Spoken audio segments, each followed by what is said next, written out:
第11天，北也門人。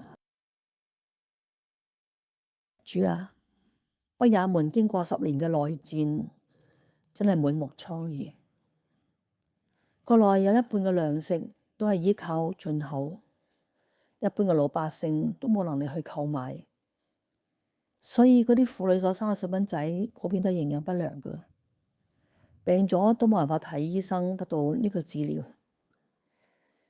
主，我求你讓外國嘅政府唔好受新冠疫情嘅影響，繼續去援助佢哋啊！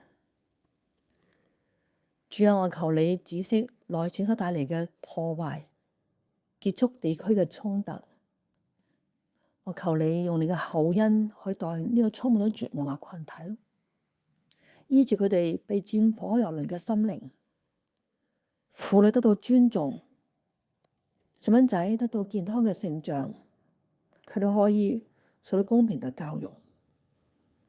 主啊，佢哋更需要你嘅救恩。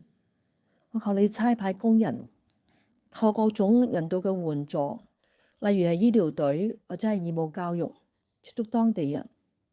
求你打開傳福音嘅門，願耶穌嘅愛同埋盼望進入也門人嘅心裏面。禱告係奉主耶穌得勝嘅名字祈求，阿門。